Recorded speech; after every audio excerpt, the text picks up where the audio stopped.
Hello one, this is Sumit Kumar. I hope आप लोग बहुत अच्छा होंगे और बहुत अच्छा मैथमेटिक्स कर रहे होंगे। इस वीडियो में हम लोग गेट का जो क्वेश्चन है उसको डिस्कस करेंगे और इसमें जो कॉन्सेप्ट इन्वॉल्व होगा वो देखेंगे।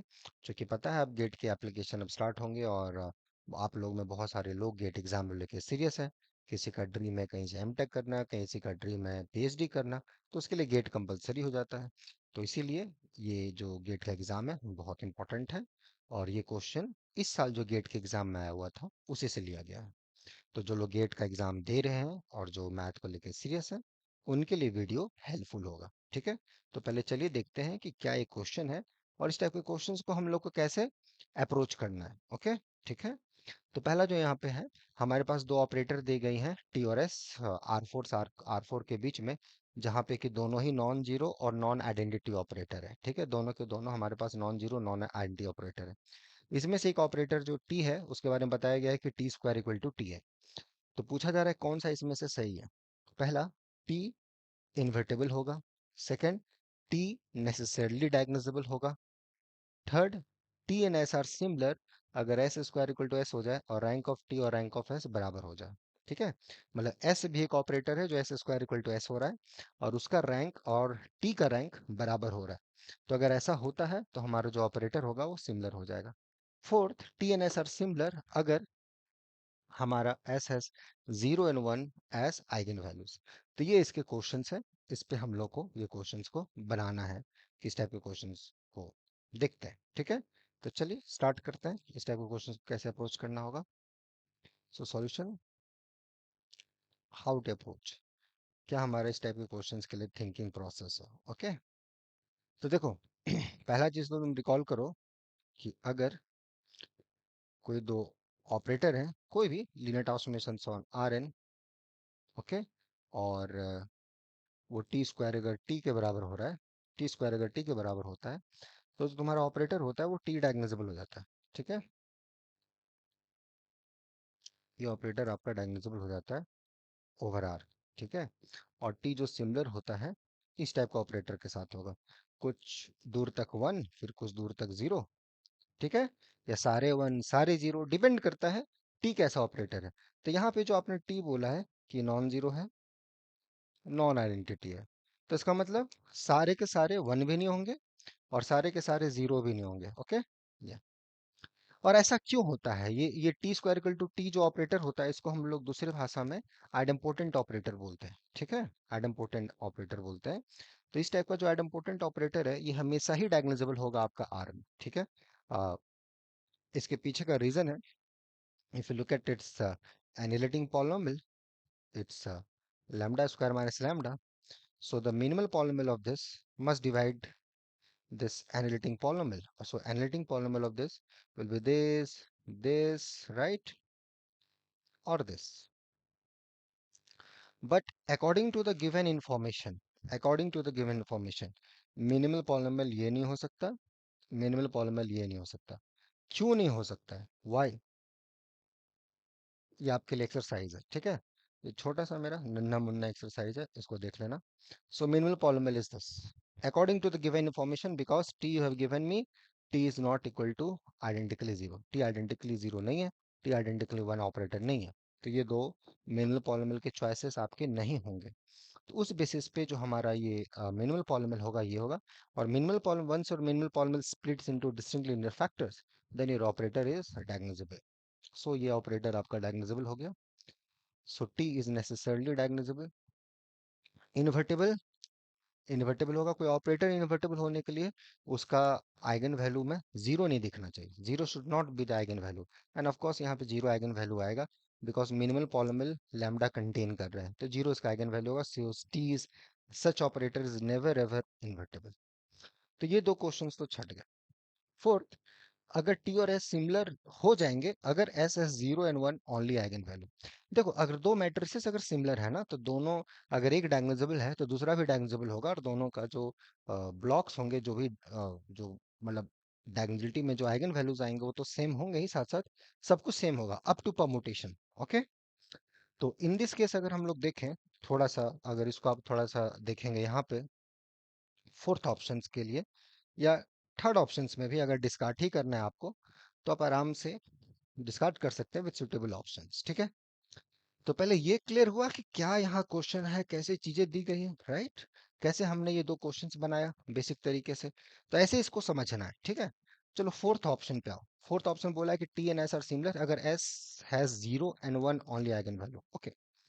तो स्पेक्ट्रम ऑफ एस आपको दे रखा है कि जीरो और वन है, और बोल रहा है कि ऐसा टी के साथ ये सिमिलर हो जाएगा। नॉट नेसेसरी, जैसे कि टी आप ले लो, दो ऑपरेटर अगर सिमिलर हुए तब तो बहुत कुछ हो सकता है, जैसे कि ये उठा लो, ठीक है। ये उठा लो तुम, जैसे टी आपने दिया था, ये उठा। अब आपने बोला कि एस एक ऐसा मैट्रिक्स है जिसका भी आइगन वैल्यू जीरो या वन ही है, ठीक है। तो मैं ये उठा लेता हूँ, ये देखो, ये दो मैट्रिक्स है, ये भी टी मेरा आइडेंटिटी नहीं है, और टी स्क्वायर टी के बराबर है। और ये एस जो है, ये भी मेरा एस स्क्वायर एस के बराबर है, यहाँ मैंने एस स्क्वायर इक्वल टू भी एस दे दिया। बट आइगन वैल्यूज डिफर कर रहा है, इसका रैंक देखो टू है, इसका रैंक देखो वन है। तो दो मैट्रिक्स का रैंक अगर इक्वल नहीं है, hence they are not similar. क्योंकि अगर सिमिलर मैट्रिसेस होते हैं, they have the same rank, right, है ना। दो मैट्रिसेस अगर सिमिलर हैं तो दोनों के रैंक सेम होते हैं। यहाँ पर ऐसा कुछ नहीं हो रहा आपके साथ, ओके, ठीक है। तो ये डन हो गया, तो ये ऑप्शन आपका फॉल्स हो गया। So T and S are similar अगर S has only 0 and 1 eigenvalue. S has only eigenvalue 0 और 1, but still they are not similar. They are not similar. Reason, similarity के लिए आप देखेंगे यहाँ पे मिनिमम पॉलिनॉमियल भी सेम है दोनों का, कैर पॉलिनॉमियल डिफर हो रहा है, बहुत कुछ बात बात कर सकते हैं। मोस्ट जो इंपॉर्टेंट थिंग है कि दोनों का रैंक डिफर हो रहा है, एक का रैंक वन है, एक का रैंक टू है। और सिमिलर मैट्रिसेस अगर होते हैं तो ऑलमोस्ट सब कुछ सेम होता है, सब कुछ सेम होता है। सभी कुछ सेम नहीं होता, ऑलमोस्ट सेम होता है। तो इन पार्टिकुलर रैंक, आइगन वैल्यूज, ये सारी चीजें सब कुछ सेम होती हैं। तो एक भी डिफर किया तो भैया फिर नहीं है, ओके। तो फोर्थ ऑप्शन भी आपका गलत हो गया, ठीक है। थर्ड ऑप्शन देख लेते हैं, क्योंकि यहाँ पे एक से ज्यादा ऑप्शन भी करेक्ट हो सकता है। T and S are similar अगर S square equal to S हो और rank of T equal to rank of S हो। अच्छा, चलिए देख लेते हैं। तो S square equal to S हो रहा है, और rank of T rank of S के बराबर दे रखा है। तो क्या यहाँ से एस सिमिलर होगा टी के साथ, ये हमें पूछा जा रहा है। देखो, सिमिलरिटी थोड़ा स्ट्रॉन्ग प्रॉपर्टी है, राइट। सिमिलरिटी के लिए आपको दिखाना पड़ेगा, या तो दिखाओ कि जॉर्डन कैनिकल फॉर्म सेम है दोनों के, या तो जो अच्छा लगे आपको जैसे तरीके से। यहाँ पर सबसे इंपॉर्टेंट चीज क्या है कि दोनों ऑपरेटर्स आपके डायग्नोजेबल है, टी भी डायग्नोजेबल है, एस भी डायग्नोजेबल है, राइट। तो टी जो अपना डायग्नोजेबल है, इसका अपना कुछ वंस होंगे, कुछ कुछ कुछ वंस होंगे, ठीक है, कुछ दूर तक वंस, फिर ये जीरो। एस भी का भी कुछ वंस होगा, क्योंकि एस भी नॉन जीरो नॉन आइडेंटिटी है, और S square equal to S हो रहा है, तो ये भी डायगोनलाइजेबल ऑपरेटर है। इसके भी कुछ वंस होंगे, कुछ जीरोस होंगे। अब यहाँ पर आपको दे रखा है कि रैंक ऑफ टी और रैंक ऑफ एस बराबर है, राइट। रैंक ऑफ टी और रैंक ऑफ एस आपके बराबर है। तो देखो, ये मैट्रिक्स इसके साथ सिमिलर है, ये मैट्रिक्स इसके साथ सिमिलर है। तो दोनों के रैंक कितना आ जाएंगे भैया, जितना डायगोनल पे नॉन जीरो एंट्रीज होगा, और डायगोनल पे जो नॉन जीरो एंट्रीज है वो वंस है, और ones is nothing but ones कितना आएंगे, जितना वन का एल्जेब्रिक मल्टीप्लिसिटी होगा, राइट। एस भी यहाँ पे वंस कितना आएंगे, जितना वन का एल्जेब्रिक मल्टीप्लिसिटी होगा इसमें। और वो बोल रहा है कि दोनों सेम है, राइट। कोई डायगोनल मैट्रिक्स है, आपको उसका रैंक निकालना है, तो डायगोनल मैट्रिक्स का रैंक क्या होगा भैया, डायगोनल पे कितने नॉन जीरो एंट्रीज है, राइट। सो यहाँ पे डायगोनल, चूंकि ये जो ऑपरेटर है ये आपका आइडेम्पोटेंट ऑपरेटर है, तो इसका आइगन वैल्यू जीरो वन है, राइट, क्योंकि नॉन जीरो नॉन एंटी आपने दे रखा है। तो आपको बस चेक करना है कि डायगोनल पे कितने वन है, उतना रैंक हो गया, राइट। एस का भी रैंक कितना होगा, जितने वंस होंगे, ठीक है। अब ये बता दिया कि दोनों के वन सेम है, क्योंकि rank of T rank of S same दे रखा है। तो टी का algebraic multiplicity with respect to one, और एस का भी सेम आ गया। तो ये दोनों मैट्रिक्स सेम आ गए, ये जो डायगोनल मैट्रिक्स है ये दोनों सेम आ गए, सेम आगे दोनों, कोई अंतर नहीं है। जितना यहाँ वन है उतना ही वन यहाँ पर है, तो इसका मतलब जितना रिमेनिंग जीरोस है उतना ही जीरोस है, क्योंकि यहाँ के केस में और कोई दूसरा आइगन वैल्यू आ ही नहीं सकता। तो दो डायगोनल मैट्रिक्स आपको सेम दिखाना है, ठीक है। तो आराम से दिखा दे कि भैया जितना यहाँ नॉन जीरो उतना नॉन जीरो यहाँ भी, और दोनों का सेम वैल्यूज है, बाकी सब सेम हो रहा है डायगोनल वाइज देयर सेम। तो यहाँ पे चीजें ठीक हो गई, because of rank of T rank of S same.